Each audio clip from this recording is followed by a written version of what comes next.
Let me show you how you can fix terrible skin tones in Premiere Pro. First, select your clip in the timeline and go to the Windows menu. Then enable the Lumetri Color panel. Once it opens, extend the Basic Correction section. Here, slightly reduce the temperature if the skin looks too warm or too orange, or increase it a little if the skin looks pale and bluish. Then gently lower the tint slider if the skin is leaning too magenta, or push it slightly upward if the skin appears too green. Small adjustments here make a huge difference, so keep the movement minimal until the skin starts looking more natural. You can also reduce saturation a bit to calm down overly intense colors and increase contrast lightly to give better separation between the skin and the background. Now scroll to the Creative tab. Under the Adjustments section, reduce vibrance just a little, so the oversaturated skin tones get softened without affecting neutral colors too much. Increase sharpness slightly to bring clarity back into the details, especially if the skin looks soft or muddy. If the clip looks washed out, add a small amount of faded film to smooth the harsh highlights. This section is mostly about shaping the overall mood while keeping the skin from looking too colorful or too flat. Next, extend the Curves section. Here, open the Hue versus Hue curve. Click on the skin tone area of your clip by using the eyedropper tool, and Premiere will automatically create points on the curve for you. Then slightly push the hue toward a more natural tone. If the skin looks too red, pull the curve down a little.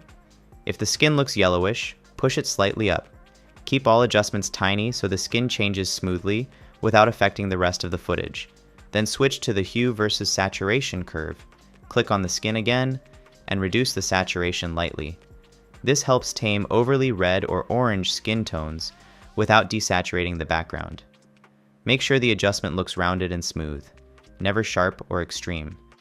Now scroll to the Hue versus Luma curve. Select the skin with the eyedropper and raise the brightness slightly if the skin looks too dark, or lower it a bit if the skin is bright and shiny. Just small moves here will balance exposure and help the skin blend better with the rest of the scene. These three curves, Hue versus Hue, Hue versus Sat, and Hue versus Luma, are the strongest tools for isolating and fixing only the skin without changing anything else. After that, extend the Color Wheels and Match section. In the Midtones wheel, move the control slightly toward orange to warm up pale skin or toward yellow to reduce redness. If the clip has too much green or magenta in the face, gently adjust the Midtone wheel until the skin returns to a neutral range. Then, in the Shadows wheel, push a small amount of teal or blue to balance any overly warm shadows on the face, but keep it minimal. Finally, move the Highlights wheel slightly toward warm if the skin highlights look washed out.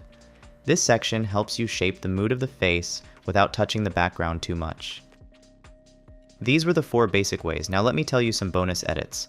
Go to the Effects panel and search for Gaussian Blur. Add it to your clip. In the Effect controls, click the pen tool and create a gentle mask around only the skin area. Click on the track forward to move the mask around the face if the person moves.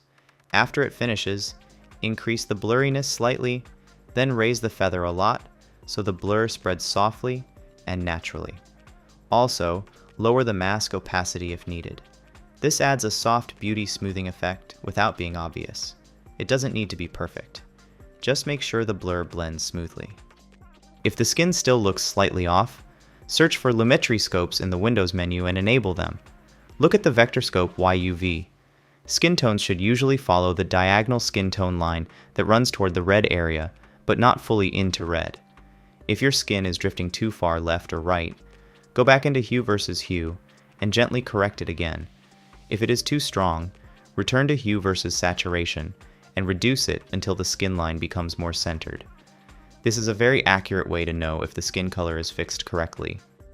Now, if the lighting was bad in the original clip and caused strange shadows or patches on the face, go back to Lumetri Color and under Basic Correction, lower the shadow amount, and adjust the highlight amount until the skin looks even. This helps reduce heavy shadows on the face without flattening the image too much. Finally, if you want more polished skin, go to Effects and search for Unsharp Mask. Add it to the clip.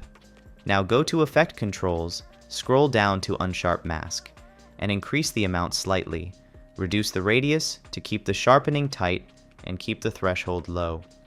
This brings back fine texture, so the skin doesn't look overly smoothed after all the corrections.